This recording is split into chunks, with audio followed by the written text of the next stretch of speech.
5월 22일이 되면요, 우리나라 증시에 한 번도 본 적 없는 새로운 ETF 두 개가 상장됩니다. 삼성전자랑 SK하이닉스가 하루에 1%만 올라도 우리 통장은 2%가 오르는, 한마디로 곱하기 2 상품인데요.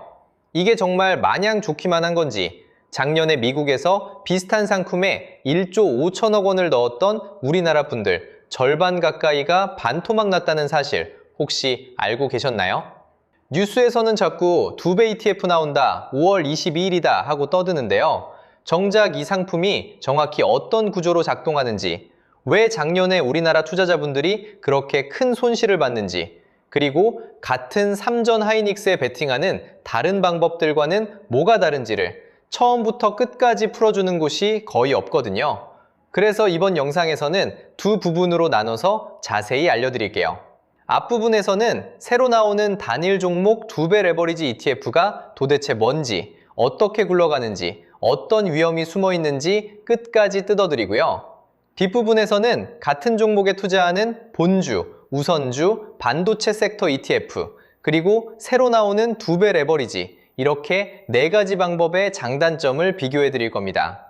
매수할지 말지는 제가 정해드리는 게 아니라 영상 끝까지 보시고 본인 상황에 맞춰서 직접 판단하실 수 있게요. 끝까지 같이 가시죠. 자, 5월 22일에 도대체 무슨 일이 벌어지길래 이렇게 시끄러운 건지 차근차근 풀어드릴게요. 먼저 일정부터 정리해드리면요. 4월 21일에 정부가 국무회의에서 자본시장법 시행령 개정안을 통과시켰거든요. 쉽게 말하면 그동안 한 종목짜리 2배 ETF를 못 만들게 막아놨던 법령을 풀어준 거예요. 일주일 뒤인 4월 28일에 이 법이 정식으로 시행됐고요. 약 한 달 뒤인 5월 22일에 실제 상품이 우리 증시에 처음 상장됩니다. 의결부터 출시까지 한 달 만에 일사천리로 진행된 거죠. 그럼 어떤 ETF가 나오는 거냐, 이게 핵심인데요. 삼성전자 한 종목만 2배로 따라가는 ETF, 그리고 SK하이닉스 한 종목만 2배로 따라가는 ETF가 같이 나옵니다. 거기에 거꾸로 가는 인버스 상품까지 양방향으로 다 출시되는 거고요. 그러니까 삼성전자가 하루에 1% 오르면 우리 통장은 2% 오르고 1% 내리면 2% 빠지는 구조인 거예요. 이게 왜 큰 사건이냐면요. 우리나라에서 한 종목짜리 ETF가 상장되는 건 이번이 처음이거든요. 지금까지 ETF는 여러 종목을 한 바구니에 담아놓은 형태였는데 이번엔 종목 딱 하나만 2배로 추종하는 완전히 새로운 형태가 등장하는 겁니다. 여기서 자연스럽게 의문이 생기시죠? 왜 하필 삼성전자랑 SK하이닉스만 되는 걸까요? 정부가 4가지 요건을 만들어 놨는데요. 코스피 전체 시가총액에서 차지하는 비중이 10% 이상, 거래대금 비중 5% 이상, 신용평가 등급도 일정 수준 이상, 그리고 파생상품 시장 거래대금 1% 이상이어야 합니다. 이 4가지를 다 통과한 종목이 현재 삼성전자랑 SK하이닉스 딱 2개뿐이에요. 두 종목 합쳐서 코스피 시총의 약 41%를 차지하니까 사실상 우리나라 증시의 절반은 이 두 종목이 끌고 가고 있는 셈이거든요. 운용사 라인업도 흥미로운데요. 삼성자산운용, 미래에셋, 한국투자, KB자산운용 이렇게 4군데 대형사가 각각 2종씩 가져갔고요. 한화자산운용은 3점만, 신한자산운용은 하이닉스만 출시합니다. 다 합치면 하루에 16종이 동시에 상장되는 거예요. 결국 대형사 4곳이 시장을 거의 다 가져가는 구조가 됐습니다. 자, 그런데 여기서 가장 이상한 부분이 있습니다. 정부가 그동안 레버리지 ETF 위험하다고 그렇게 막아왔거든요. 의무교육도 시키고 1천만 원 예탁금도 걸어놓고요. 근데 갑자기 왜 풀어줬을까요? 그 진짜 이유를 들으시면 좀 놀라실 거예요. 답은 홍콩에 있습니다. 홍콩의 CSOP라는 운용사가 작년에 삼성전자 2배 ETF랑 SK하이닉스 2배 ETF를 먼저 만들었거든요. 우리나라엔 없으니까 한국 투자자분들이 증권사 해외 거래로 돈을 보내서 홍콩 상품을 사기 시작한 겁니다. 한국 투자자가 홍콩에서 거래한 종목 1위, 2위가 바로 이 두 ETF였어요. 합쳐서 약 7,500억 원이 빠져나간 거죠. 비유하자면 이런 거예요. 우리 동네 식당이 있는데 손님들이 어떤 메뉴를 자꾸 옆 동네까지 가서 사 먹는 거예요. 옆 동네에 돈을 7,500억이나 쓰고 있으니까 주인이 그러죠. 그럴 거면 우리도 그 메뉴 팔자. 정부도 똑같은 판단을 한 겁니다. 어차피 한국 투자자들이 외국에서 사고 있으니까 차라리 국내에서 팔게 해주고 안전장치를 붙이자. 이 판단이었던 거예요. 한국 자금이 해외로 새는 걸 막으려는 게 진짜 이유였던 거죠. 자, 정체는 알았으니까 이제 가장 중요한 질문. 이 ETF가 정확히 어떻게 작동하는지 들어가 볼게요. 여기를 모르면 진짜 큰일 납니다. 이 ETF 이름에 붙은 2배라는 글자, 이게 무슨 뜻인지부터 정확히 짚고 가야 합니다. 많은 분들이 본주가 2배 오르면 나도 2배 벌고 2배 내리면 2배 손해겠지, 이렇게 생각하시거든요. 그런데 이게 사실 가장 큰 함정이에요. 상품 설명서를 잘 보면 이렇게 적혀 있어요. 일간 수익률을 2배로 추정합니다. 짧은 한 줄인데 이 안에 진짜 위험이 다 들어가 있는 거죠. 핵심은 일간이라는 2글자거든요. 매일 아침 9시 시장이 열리면 이 ETF는 어제 일을 다 잊어버립니다. 그날 하루 본주 움직임의 2배만 따라가고 그 기준점은 매일 새로 그어지는 거예요. 이걸 러닝머신으로 떠올리시면 돼요. 그런데 이 ETF라는 러닝머신은 좀 이상합니다. 매일 아침 직원이 와서 어제 어디까지 뛰셨는지는 다 잊으세요. 오늘 출발선은 여기예요. 하고 새로 선을 그어버리는 거죠. 그러니까 어제 앞으로 갔든 뒤로 갔든 오늘 그 자리가 무조건 0m가 됩니다. 자문해 보시는 분 계실 거예요. 그럼 일주일 보유하면 일주일 수익률의 2배 아닌가요? 안타깝지만 그게 아닙니다. 함께 숫자로 한번 따라가 볼게요. 어렵지 않아요. 여러분이 1천만 원을 들고 있다고 생각해 보세요. 첫째 날 본주가 10% 올랐어요. 그러면 본주를 산 분은 1,100만 원이 됩니다. 2배 ETF를 산 분은 20% 올랐으니까 1,200만 원이 되는 거죠. 여기까진 누구나 예상하실 거예요. 자, 다음 날입니다. 이번엔 본주가 다시 10% 빠졌어요. 본주를 산 분은 1,100만 원에서 10% 빠지니까 990만 원이 됩니다. 그럼 2배 ETF는요? 1,200만 원에서 20%가 빠지니까 960만 원이 되는 거예요. 여기서 잠깐 멈춰서 보세요. 본주는 10% 올랐다, 10% 내렸으니까 머릿속으론 본전 아닌가 싶잖아요. 그런데 본주는 990만 원, 2배 ETF는 960만 원이에요. 본주는 10만 원 손해인데 2배 ETF는 40만 원이 사라진 거죠. 2배가 아니라 4배 손해가 난 겁니다. 같은 원리를 마트 사과로 한번 더 볼게요.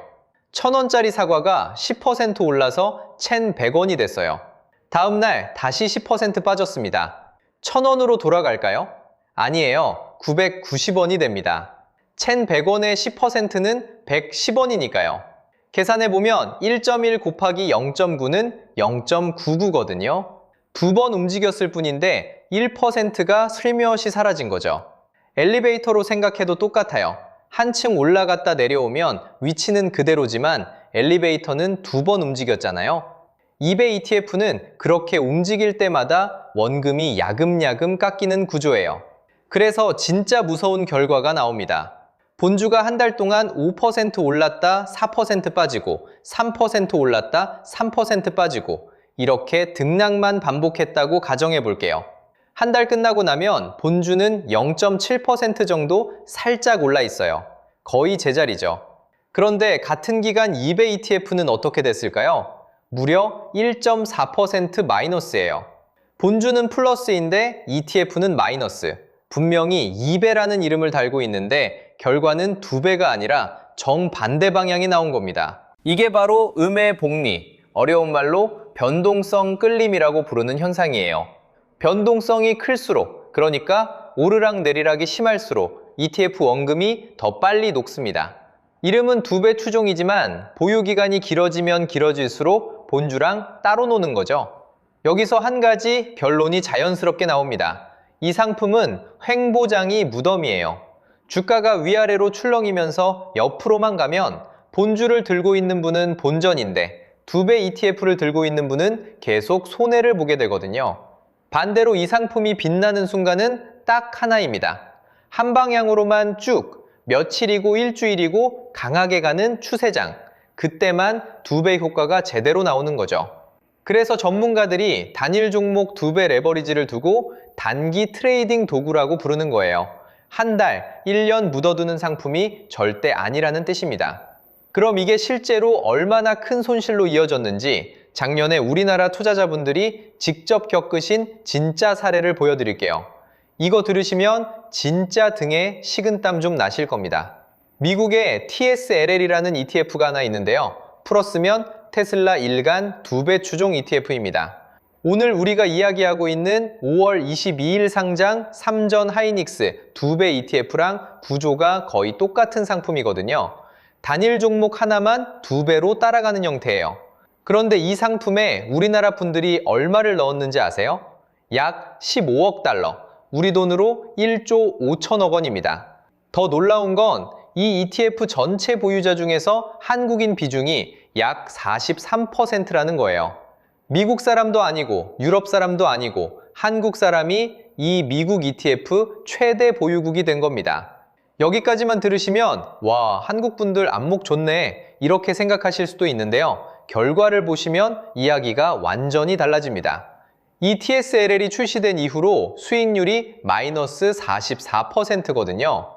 1억 넣으셨으면 5,600만 원이 된 거고 고점 대비로 보면 무려 마이너스 70%까지 내려갔습니다. 1억이 3천만 원이 됐다는 뜻이에요. 근데 진짜 충격적인 건 따로 있어요. 같은 기간에 본주, 그러니까 진짜 테슬라 주식은 어떻게 됐을까요? 놀라지 마세요. 플러스 15.5% 올랐습니다. 본주는 올랐는데 2배로 따라가겠다는 ETF는 반토막이 난 거예요. 이게 말이 돼? 이렇게 생각하시는 게 정상입니다. 그런데 이게 바로 지난 파트에서 같이 봤던 음의 복미, 변동성 끌림이라는 현상의 진짜 모습이거든요. 본주 가격은 거의 같은 자리로 돌아왔는데 그 사이에 올랐다 내렸다를 반복하는 동안 ETF 원금만 야금야금 녹아내린 겁니다. 근데 진짜 무서운 건 이게 다가 아닙니다. 손실이 더 커지는 숨은 장치가 2개 더 있어요. 첫 번째가 롤오버 비용이라는 건데요. 말이 어렵죠? 쉽게 풀어드릴게요. 2배 ETF는 매일매일 운용사가 선물이나 스왑이라는 계약을 새로 맞춰야 합니다. 우리가 택배를 한 달에 한 번 받으면 배송비 한 번만 내면 되잖아요. 그런데 매일매일 받는다고 생각해 보세요. 매번 배송비를 새로 내야 합니다. 2배 ETF가 정확히 그래요. 매일 새 계약으로 갈아타니까 그때마다 비용이 빠져나가는 거죠. 또 이렇게 비유 드릴 수도 있어요. 평소처럼 일정한 속도로 운전하면 기름이 천천히 닳는데 길이 안 좋아서 엑셀 밟았다, 브레이크 밟았다를 반복하면 기름이 훨씬 빨리 닳잖아요. 등락이 심한 종목을 2배로 따라가려면 운용사도 똑같이 매일 엑셀 브레이크를 반복해야 하니까 그만큼 비용이 새는 겁니다. 두 번째 숨은 장치가 운용보수예요. 비교를 한번 해볼게요. 우리나라에 이미 나와 있는 타이거 반도체 탑10 레버리지라는 ETF의 총 보수가 약 0.99%입니다. 그런데 우리가 흔히 아는 일반 인덱스 ETF, 그러니까 코스피 따라가는 평범한 상품들은 보수가 0.07% 수준이거든요. 14배 차이입니다. 1년만 들고 있어도 1% 가까운 돈이 자동으로 빠져나가는 셈이에요. 1억 넣으면 100만 원이 매년 그냥 사라지는 겁니다. 식당에 들어갔다 나갔다 할 때마다 입장료 받는 식당이 있다고 생각해 보세요. 우리는 밥만 먹으면 되는데 들락날락하는 동안 자릿값만 계속 빠지는 거죠. 자, 여기서 채널 시그니처 한번 짚고 갈게요. 돈의 흐름을 따라가 보면 본주 가격이 제자리로 와도 ETF에서는 매일 거래 수수료, 롤오버 비용, 운용 보수 이렇게 세 군데로 돈이 빠져나가는 거거든요. 본주는 가만히 있는데 내 통장만 매일 조금씩 새는 구조라는 뜻입니다. 이게 얼마나 위험하다고 보면요. 미국 증권거래위원회 SEC라는 곳이 있는데 우리나라 금융감독원 같은 데예요. 거기서 2020년 10월부터 3배 레버리지 ETF는 신규 상장을 아예 금지해버렸습니다. 자기네 나라 투자자들 다칠까봐 정부가 직접 막아버린 거예요. 미국 정부도 위험하다고 본 상품인데 그 4,000격 되는 2배 상품에 우리나라 분들이 1조 5천억을 넣어서 절반 가까이 녹인 게 작년 일입니다. 자, 위험은 음의 복미만이 아닙니다. 5월 22일 상장이 왜 하필 그날인지 그 안에 또 하나 숨은 위험이 있는데요. 사실 5월 22일 상장에는 이거 말고도 숨은 위험이 3개나 더 있습니다. 하나하나 풀어드릴게요. 첫 번째 숨은 위험은 시점입니다. 이게 진짜 묘하거든요. 5월 22일에 ETF가 상장되는데 바로 그 전날인 5월 21일에 삼성전자 노조가 총파업에 들어갑니다. 그것도 하루 이틀 하고 끝나는 게 아니라 5월 21일부터 6월 7일까지 무려 18일간이에요. 삼성전자 창사 이래 두 번째 총파업입니다. 그러니까 ETF가 상장되는 첫날, 기초가 되는 본주는 이미 파업 첫 영업일이라는 큰 변수를 안고 출발하는 거죠.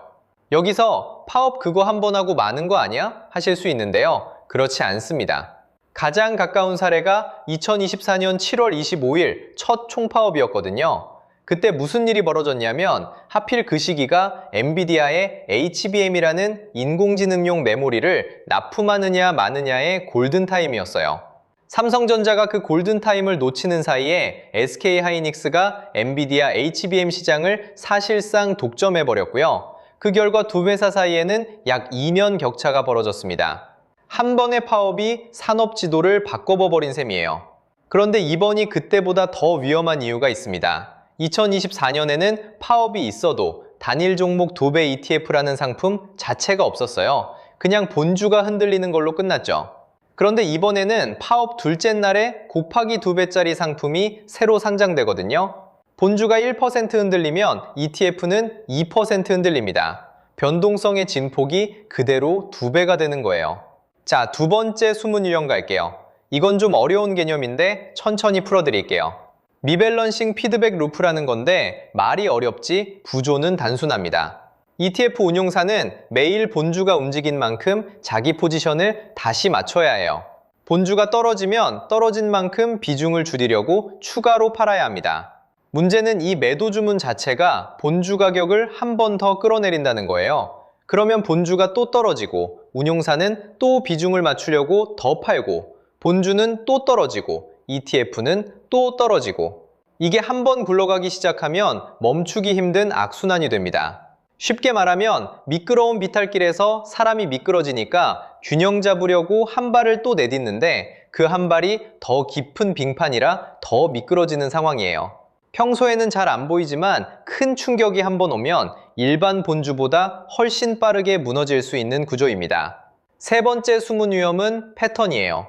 ETF 출시 고점 시그널이라는 패턴인데요. 한국 시장에서 이미 여러 번 반복된 적이 있습니다.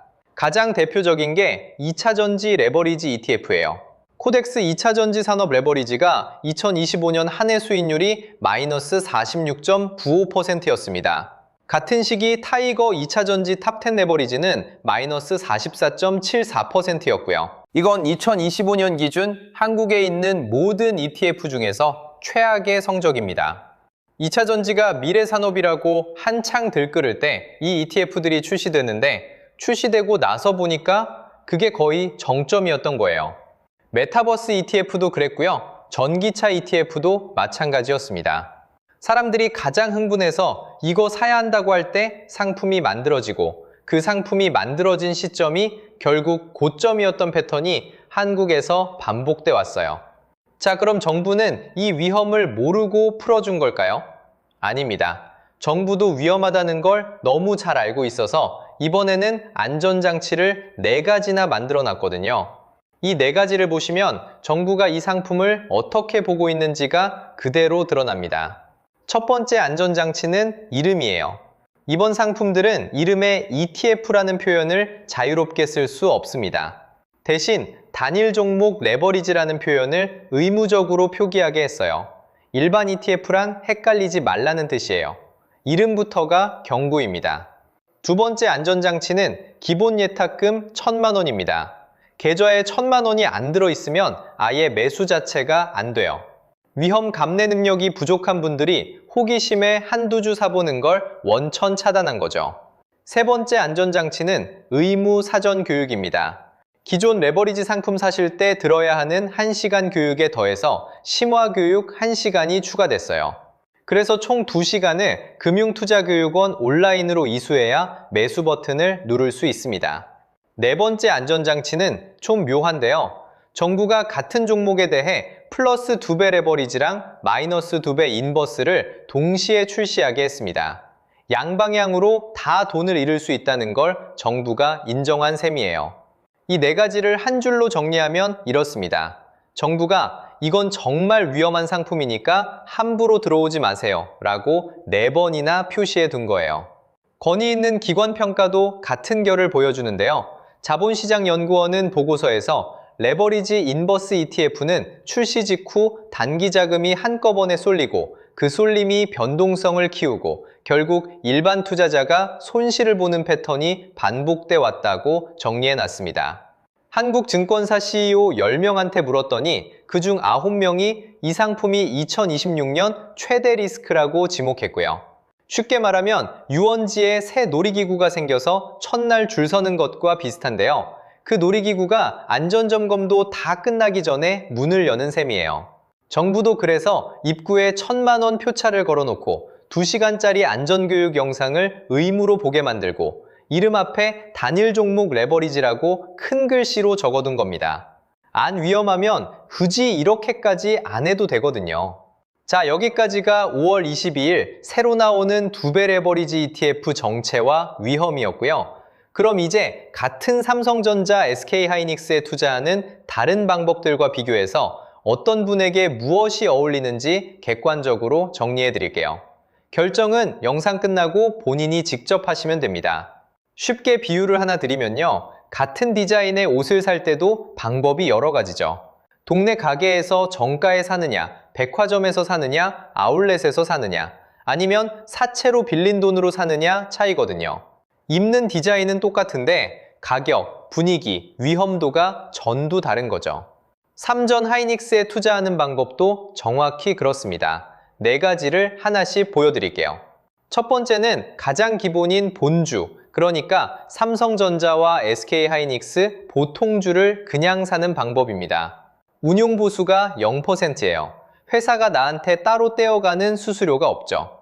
그리고 가장 중요한 게 시간이 내 편이라는 겁니다. 본주는 아까 말씀드린 음의 복리 함정이 없어요. 5년, 10년 들고 있어도 등락 반복으로 원금이 야금야금 깎이는 일이 안 생기거든요. 분기마다 배당도 나오고 회사가 성장하면 그만큼 같이 올라가는 변동성 한배 상품이죠. 단점은 한 종목에만 돈이 몰리는 집중 위험이 있다는 거고요. 시총이나 뉴스에 직접 노출돼서 파업 같은 이슈가 터지면 바로 흔들립니다. 어울리는 분은요, 5년 이상 천천히 모으고 싶은 장기 투자자, 그리고 배당 받으면서 밤에 잠 잘 자고 싶은 분이세요. 두 번째는 우선주입니다. 삼성전자 후 하이닉스 우선주, 이렇게 따로 상장돼 있는데요. 같은 회사, 같은 사업인데 의결권만 빠져 있는 형태거든요. 의결권이라는 게 주주총회 가서 손드는 권리인데 사실 일반 투자자분들은 평생 한 번도 행사 안 하시는 분들이 대부분이잖아요. 그 권리 하나 빼주면 본주보다 보통 10에서 15% 싸게 살 수 있고요. 배당률은 본주보다 살짝 더 높습니다. 같은 1억으로 본주를 사면 100주, 우선주를 사면 113주를 살 수 있는 셈이죠. 단점은 거래량이 본주보다 훨씬 적어서 한 번에 큰 금액 사고 팔 때 가격이 미끄러질 수 있다는 거예요. 어울리는 분은요, 의결권에 관심 없고 같은 돈으로 더 많은 주식, 더 많은 배당을 챙기고 싶은 분, 배당 효율을 1순위로 보는 분입니다. 세 번째는 반도체 섹터 ETF예요. 타이거 반도체 톡10이라든가 코덱스 반도체 같은 상품들이죠. 이건 삼전 하이닉스의 다른 반도체 종목들까지 같이 묶어서 한 번에 사주는 바구니 상품이거든요.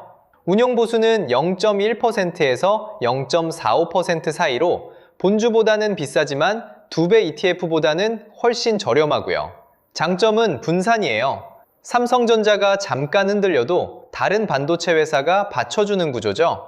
단점은 한 종목만 유난히 잘 갈 때는 본주가 더 유리하다는 거고요. 어울리는 분은 반도체 산업 전체에 베팅하고 싶은데 한 종목에 몰빵하는 위험은 줄이고 싶은 분이세요. 네 번째가 바로 5월 22일 새로 나오는 2배 레버리지 ETF입니다. 앞에서 한참 풀어드렸으니 짧게 정리할게요. 단기간에 한 방향으로 강하게 가는 추세장에서만 폭발적인 수익이 나는 도구거든요. 운용보수는 약 0.99%, 본주의 거의 100배에 가깝고요. 변동성 끌림과 롤오버 비용 때문에 횡보장에서는 원금이 녹아내립니다. 사기 위해서는 계좌에 1천만 원이 미리 들어가 있어야 하고 2시간짜리 의무 교육도 받아야 해요. 어울리는 분은 본주의 흐름을 1단위, 주단위로 직접 들여다보면서 매매할 자신이 있는 분, 그리고 1천만 원 안쪽에서 단기 트레이딩 도구로만 쓸 뿐입니다. 자, 4가지를 한 줄씩으로 정리해드리면요. 1번, 본주는 시간이 내 편, 천천히 가는 장기 투자. 2번, 우선주는 의결권 빼고 배당 효율 챙기는 알뜰파. 3번, 섹터 ETF는 한 종목 위험 빼고 산업 전체에 거는 둔산형. 4번, 2배 레버리지는 1주 단위로 매매하는 단기 트레이딩 도구입니다.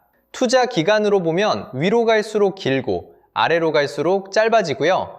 마음 편한 정도로 보면 위가 가장 편하고 아래로 갈수록 신경 쓸 거리가 많아져요.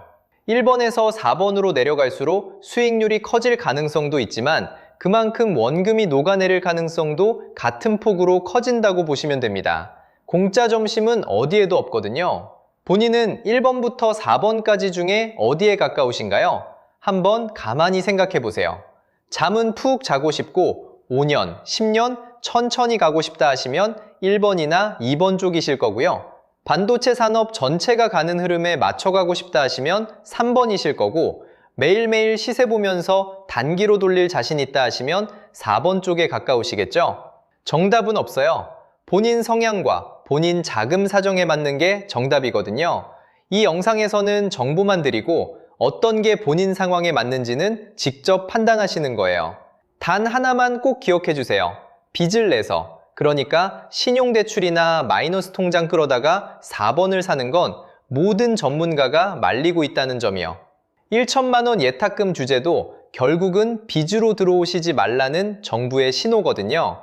자, 길었던 영상 마무리하면서 핵심만 4줄로 다시 정리해 드릴게요.